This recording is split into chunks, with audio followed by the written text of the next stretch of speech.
I know very little about the ins and outs of game development, despite taking 1 year of game development classes. I passed the class though, so that's not really my fault. Blame it on the poor American education system. But I'm getting off track in what has to be record-breaking time.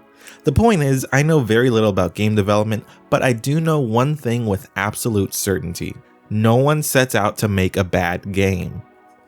And yet, year after year, we find ourselves witnessing the release of more games, now than ever it seems, that people would consider as bad. There is likely no topic more subjective than what makes a bad game, so bear in mind if a game I end up mentioning in this video is one you quite enjoy, just know that it's because most people did not like it and you just have poor taste. I'm kidding, of course, just don't take it personally is all I'm asking. I'm looking at the general reaction to these games. I mean, let's just address the elephant in the room. If you watched last month's video essay, then you'll know that I'm a big fan of Marvel's Avengers. Yes, we exist. And I know that many people would consider that a bad game. And yes, somehow I found a way to talk about Marvel's Avengers in 2 back-to-back video essays. But the question I'm posing today is, what makes a bad game, and are we, the players, partially to blame? To be clear though, we're not going to be talking about the games that release and no one even notices. We're talking about the games that, for all intents and purposes, should be good games, but for reasons we'll soon get into, aren't. Naturally, everything I say in this video is only based on my personal perspectives and aren't entirely based on fact. But as a basis, I did refer to the review conglomerate site Metacritic to be certain of how other people felt about a game, whether they're in games media or just your everyday consumer like us. Before we get started though, folks, I just wanted to say, hey, thanks for checking out this video. This is officially the 3rd video essay I've done here, and honestly, I'm still shocked that you guys keep showing up for these things. I appreciate that so very much. It's nice to know that these things are reaching people who care about and play video games just as much as myself. I do feel like I need to address the fact that if you watched last month's video, then you may remember that I teased this month's at the end of that. And well, this isn't that video. I was hit with a random bout of inspiration for this video that you're watching right now instead of the previously planned one, which will still make its debut someday. But let's just say that I won't be teasing the next video essay at the end of this one. As always, I'd appreciate every little bit of support and feedback you've got for me, and I would very much appreciate you sharing this video to every single person you know. Assuming, of course, you do end up liking what you see here. And if you do, you can prove it by hitting the like button and leaving a nice comment. That would help with the algorithm and it would just be pretty cool of you to do. But now without further ado, let's see if we can find out what makes a bad game.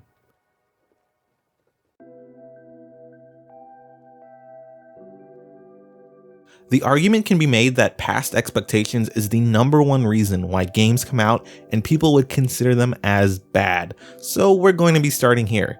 Get the biggest point out in front, which is a bit of a twist considering most people would leave that for the end to entice people to stick around that long, but this isn't that kind of video. If you're here, then I'd imagine you're here to stick around until the end, right? Don't make me look like an idiot here. I'm trusting you, Mike. I'm sure someone watching this is named Mike and that just scared them for a second, so that was pretty cool. Worth it. Anyways, I recently decided to buy the new Saints Row game since it was on sale for over half off, and I've always been a big fan of the Saints Row games, but was hesitant on picking up the reboot as it did not receive glowing reviews. Far from it, in fact. Also, if you're curious, picking up and playing this game is where the idea for this video originated. Honestly, I just didn't want the time I spent playing this game to be a complete waste. I'm not alone in my love for the Saints Row franchise, and many of us out there were glad to hear the franchise was going to make a return after being dormant for nearly a decade. But that excitement quickly dissipated upon learning that this was to be a full-on reboot rather than a continuation of the franchise's past. Upon release of this reboot, despite having a trusted IP and a blueprint to follow, the new Saints Row, as we all know, was not met with wide acclaim, with a wide majority of reviews in the 5 to 7 range. The game in a lot of ways felt and played like Saints Row, or rather, the original Saints Row from back in 2006. Right away, that should be concerning considering we are currently in the year 2023. Sure, it had many of the features and concepts introduced later in the franchise, but it also lacked a lot of the charm and personality we were all so used to, and visually, it wasn't really a step up either. If anything, it was a step down. All the reboot really felt like was a fine first step as a franchise. But, of course, while this may be Saints Row 1 in name, in reality it's Saints Row 5. Or Saints Row 5.5 if you count Gat Out of Hell. Regardless of whether or not you enjoyed this game, you can't help but think back to the previous entries of the franchise and notice very quickly just how much the reboot was lacking. I honestly believe that had this same game been announced as a spiritual successor to Saints Row, much like Callisto was the spiritual successor to Dead Space, it would have fared slightly better in the public eye. That's slightly in all caps, by the way. This game has so many other problems that bring it down, one of which we'll be getting to later, but for now, we'll press on forwards because this isn't supposed to be a Saints Row review. Another game that the masses consider bad that fell into a similar situation, which I personally feel is very unfair to them, but it's where they find themselves regardless, is Gotham Knights. Receiving virtually the same swath of reviews as the aforementioned Saints Row, Gotham Knights, by all accounts, was a bad game. But I liked it. Quick interjection, there definitely needs to be a conversation about how binarily the internet consumes media, where there is only good and bad content and no in between. But that would take far too long to get into, and I am not very well equipped to do that at the time, but you know, maybe somewhere down the line. But back to the matter at hand. Gotham Knights received many, might I add unfair, comparisons to Batman Arkham Knight, with the latter being the last big AAA game from DC that wasn't Injustice 2. Comparisons saying the game wasn't as graphically advanced or that the combat system paled in comparison. Which, you know, is very true, but we're comparing Gotham Knights to a game that was a sequel to a literal game of the year. Those comparisons were always unfair. Gotham Knights was a very different game to Arkham Knight as well, the reason why so many of the systems were different. One was a single player game while the other was designed with 2-player co-op in mind, which was actually another gripe people had with the game, one that I personally will never understand because the game is still very playable single player, but whatever. I know some people found enjoyment in Saints Row and Gotham Knights, but I don't think that it's a coincidence that what both these games have in common is that they aren't being judged fully on their own merit. Both were released to a pre-existing fan base that wanted something different from their gaming experience. Saints Row's audience would have rather had a proper 5th entry, and Gotham Knights' audience would rather a single-player superhero story, much like Rocksteady's past, or more recently, Insomniac, who is killing it right now, by the way. Oh my god. Our past expectations is precisely why so many are quick to write off games like Rocksteady Suicide Squad, because it's not exactly what people would have wanted from Rocksteady coming off of Arkham Knight. Though, obviously, that has the added baggage of being a live service game, which is its whole own conversation. Oh look at that. I did a video on that. You should probably check that out later. As an example outside of Saints Row and Gotham Knights, imagine this, and to be clear, this is going to be the most drastic example to help get this point across. Let's say Naughty Dog announced that their next big game was to be a 3D platformer. There would be a lot of disappointment, and knowing the people on the internet, there would be some outrage, seeing as how Naughty Dog has become one of the most cinematic game studios of all time, and that's what their fans would want them to continue doing.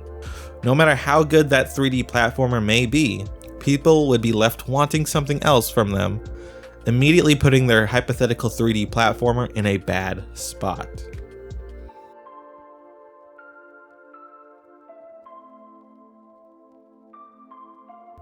There used to be a time when a game could release and be riddled with bugs, and we would all just brush that aside and call it charming, and how it doesn't detract from the game experience as a whole.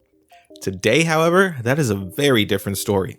One of the various issues with the Saints Row reboot was the amount of bugs and performance issues and just all around jankiness. But as we all know, there is one game that stands above the rest and is infamous for being buggy and broken. Yep, you guessed it. I'm talking about Cyberpunk 2077 at launch. Like many of you out there, I was eagerly anticipating the release of Cyberpunk 2077, with CD Projekt Red's last project, of course, being the masterpiece that was The Witcher 3 Wild Hunt. The hype for their next project was at an all-time high. Then, of course, after a dozen or so delays, which we would soon learn was still not enough, the game finally released and, well, I don't need to tell you what happened then now, do I? Cyberpunk 2077, at launch, was poorly received, and it's not because CD Projekt Red just suddenly forgot how to make a good game. For all the faults the game may have launched with, you couldn't deny that there was a good game muddied by the countless errors and bugs, preventing that game from shining. As the age-old Robert Downey Jr. quote goes, "A game delayed is a game to be played, but a game rushed is a game to be brushed." Aside. I just have to make it clear because I know someone's going to say it in the comments, and they probably still are going to say it even though I'm clearing it up now, that is a joke because of how often we hear the classic Miyamoto quote whenever a game is delayed. That's the only thing people ever say, and I was just making fun of it because we see it so often, but I just had to clear my name, clear the air before someone said, "That's not the right quote, that's not who said it, Robert Downey Jr. doesn't even make games." Anyways, it was the mess of a launch that resulted in numerous bad reviews from gaming outlets and the general audience alike. Once seen as the pinnacle of game studios, CD Projekt Red suddenly fell from their pedestal and lost the good faith they'd built up in the years prior. I, as a big fan of CD Projekt Red since The Witcher 2, have still not even played it because of the absolute mess the game was at launch. Mainly because I wanted to play the game in an actual playable state, and I didn't want to have my experience hampered by the assortment of bugs that infested the game at launch. I always wanted to get to it, but with new games releasing every other week, it seems like I just never have the time to consume such a large, sprawling RPG, even though I would very much like to. As of this video, we are over 2 years removed from the game's initial launch, and I'm pretty sure we can all agree that the game is in a much better state, to the point where the franchise as a whole seems to be reaching new audiences through its successful anime series on Netflix and the upcoming Phantom Liberty DLC, which I do hope will be my entry into finally playing this game. It's literally been sitting on my shelf since the Christmas it came out. Ask anyone today what they think of Cyberpunk 2077, and they are much more likely to say that it is in fact a good game. But this isn't the norm. CD Projekt Red was on a mission to redeem themselves and restore that good faith they'd built in the years prior, but lost that day Cyberpunk released. Most other studios just chalk it up to a failed game launch and do very little, or at least nothing to the extent that CD Projekt did to fix Cyberpunk. While bugs and glitches do a lot to hinder a game's experience, these aren't permanent and can, with proper effort, be fixed and bring a game up to good to even great status. Most of the time when a game's launch is buggy, people tend not to remember that in the following years and look back fondly on the experience as long as the game in question is fixed. But not for Cyberpunk 2077, there's no way people are going to forget that blunder of a launch. For obvious reasons, our touchstone to this as a real-life example was Cyberpunk 2077, but should any other game release in a similar state, you better believe that it'll face just as much scrutiny. In fact, I'd say there's a direct correlation between hype and scrutiny. The more hype behind a game, the more scrutiny it shall face. So games like Tears of the Kingdom, Starfield, or Marvel Spider-Man 2 better be 100% sure of that release date of theirs, or run the risk of completely botching their release and their public perception.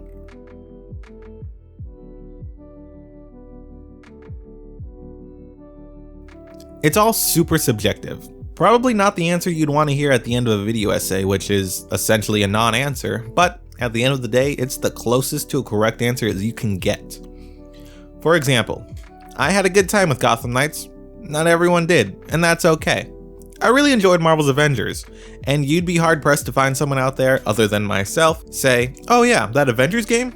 That's a good game right there." Unfortunately, more often than not, it's referred to as a bad game. Well, it's unfortunate for me, but everyone else just accepts that, and that's sad to me, but that doesn't matter. So to close us out, I just wanted to play a little game to hammer this point home. I've gathered 3 reviews from 3 different games. 2 of them are from Saints Row and Gotham Knights, the aforementioned games that are recent releases people would call bad games. While the 3rd review I snuck in is from a game that many people hail as one of the greatest of all time. I don't necessarily agree with that, but I can't argue with its review scores. Play along and tell me in the comments below if you're able to figure out which of these reviews is the imposter. Here is review 1.